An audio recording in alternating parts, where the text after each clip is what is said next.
नमस्कार दोस्तों, मैं राजेश कुमार शर्मा अपने चैनल राजनीतिक पक्ष में आप सभी का हार्दिक स्वागत करता हूं। आज मैं केवल 3 राज्यों राजस्थान, छत्तीसगढ़ और मध्य प्रदेश के बारे में आपसे बात करूंगा। ये भी 3 राज्य हैं जहां सीधे तौर पर कांग्रेस भारतीय जनता पार्टी का जो केंद्रीय नेतृत्व है उसको अपने राजनीतिक चक्रव्यूह में फंसा दिया है। लोकसभा के चुनाव तो अगले वर्ष 2024 में होने हैं, लेकिन उससे पहले इसी वर्ष के अंत में या कहें कि 2-3 महीने बाद इन 3 बड़े राज्यों में चुनाव होने हैं। इन चुनावों को हम लोकसभा चुनाव का सेमीफाइनल भी कह सकते हैं। ये वे 3 राज्य हैं जहां पिछले 2 लोकसभा चुनाव में भाजपा की तूती बोलती रही है, लेकिन स्थिति इस बार एकदम विपरीत दिखाई दे रही है। एक तरफ प्रधानमंत्री नरेंद्र मोदी है तो दूसरी तरफ इन राज्यों के स्थानीय नेतागण। भाजपा को उम्मीद तो यही है कि जैसे 2014 और 2019 के लोकसभा चुनाव में मोदी जी के करिश्मे से भाजपा ने सबको धूल चटा दी थी, इस बार भी कुछ ऐसा ही करिश्मा इन तीनों राज्यों में हो जाएगा। इसलिए एक सोची समझी रणनीति के तहत इन राज्यों के इन स्थानीय नेतृत्व या कहें कि राज्यों के प्रमुख नेताओं को दरकिनार करते हुए चुनावी कमान भाजपा के शीर्ष नेतृत्व ने अपने हाथों में ले ली है। लेकिन भाजपा की यही रणनीति अब भाजपा में विद्रोह की स्थिति पैदा कर रही है। भाजपा के बड़े बड़े नेता या कहें कि दिग्गज अपनी उपेक्षा से क्षुब्ध है, अब कुछ तो खुलकर बोलने भी लगे हैं। सी वोटर्स का सर्वे हो या फिर किसी अन्य न्यूज चैनल का, वे तो यही कह रहे हैं कि इन तीनों बड़े राज्यों में भाजपा की जमीन खिसक रही है। भाजपा हाईकमान पसोपेश में है कि आखिर जनता उससे दूर भाग क्यों रही है। और तो और भाजपा को सबसे बड़ी बात जो इन राज्यों में अखर रही है वह यह है कि यहाँ कांग्रेस मजबूत क्यों होती जा रही है। भाजपा अच्छी तरह जानती है कि देश में कांग्रेस जितना मजबूत होगी, केंद्र की सत्ता तक पहुंचना उसके लिए उतना ही मुश्किल होगा।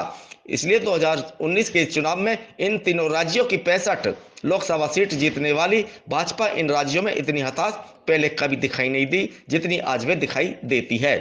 हालात तो इतने विकट हो चले हैं कि भाजपा का जो केंद्रीय नेतृत्व है, ऐसा लगता है कि उसे अब स्थानीय नेतृत्व पर भरोसा नहीं है। चुनाव प्रचार की सारी जिम्मेदारी मानो भाजपा के केंद्रीय नेतृत्व ने अपने कंधों पर ले ली है।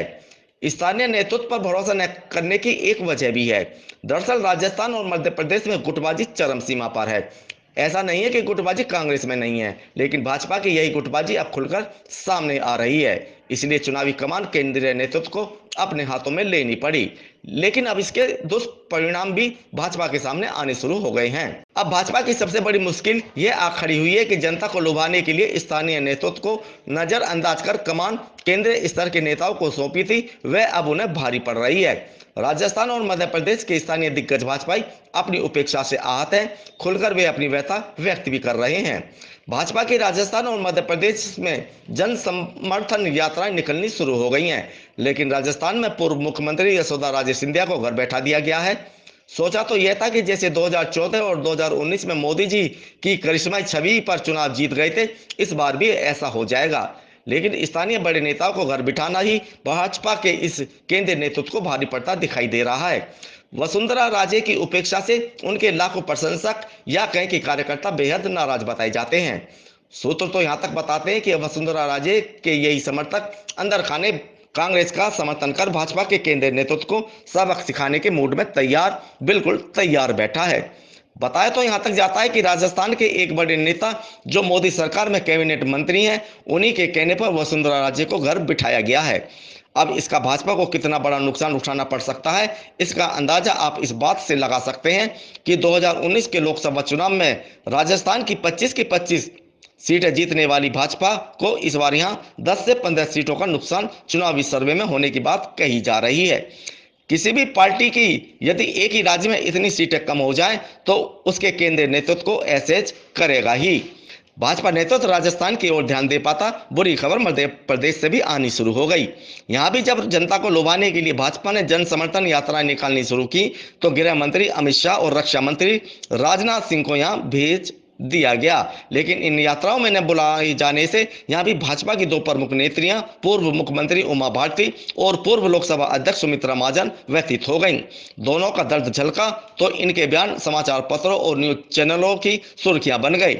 उमा भारती तो इतनी ज्यादा व्यतीत हुई कि उन्हें खुलेआम यह भी कहना पड़ा कि यदि मुझे अब निमंत्रण दिया गया तो भी मैं कहीं नहीं जाऊंगी। आरोप तो यहां तक लग रहे हैं कि जब से ज्योतिरादित्य सिंधिया कांग्रेस छोड़कर भाजपा में आए हैं, तब से भाजपा के पुराने नेता और कार्यकर्ता अपने आप को उपेक्षित महसूस कर रहे हैं।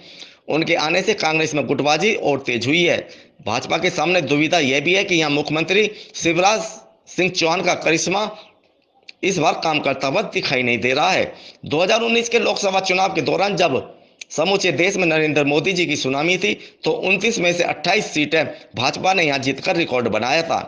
तब कांग्रेस को मात्र एक सीट छिंदवाड़ा पर ही संतोष करना पड़ा था। लेकिन यहां भी इस बार जो सर्वे बता रहे हैं, लगता है कि भाजपा को यहां भी 10 से 15 सीटों का नुकसान हो सकता है। छत्तीसगढ़ की बात करें तो यहाँ भी भाजपा में अंदरूनी कलह गुटबाजी चरम पर है। यहाँ कांग्रेस की एक बार फिर सरकार बनने की ओर चुनावी सर्वे इशारा कर रहे हैं। पिछली बार 11 में से 9 सीटें जीतकर सबको चौंकाने वाली भाजपा यहाँ इस बार खुद चौंकती दिखाई दे सकती है। बताया जाता है कि भाजपा को यहाँ 5 से 6 लोकसभा सीटों का नुकसान हो सकता है। अंत में सबसे बड़ा प्रश्न यही उठता है कि स्थानीय नेतृत्व की उपेक्षा करने से जो गलत संदेश पार्टी कार्यकर्ताओं के बीच गया है, उससे भाजपा अपने आप को बाहर कैसे निकाल पाएगी। भाजपा के सामने यक्ष प्रश्न यह भी है कि उसने बड़े पैमाने पर स्थानीय दिग्गज नेताओं की भी जो नाराजगी मोल ली है, उससे वह कैसे निपटेगी। लेकिन वर्तमान हालात तो यही कह रहे हैं कि यहाँ भाजपा के केंद्रीय नेतृत्व की रणनीति ने एक बार फिर कमजोर कांग्रेस को ऑक्सीजन दे दी है, और ऑक्सीजन भी इतनी दे दी है कि ये कांग्रेस अब इन राज्यों में होने वाले विधानसभा चुनाव और लोकसभा चुनाव दोनों में ही भाजपा का तगड़ा नुकसान करते हुए दिखाई दे रही है।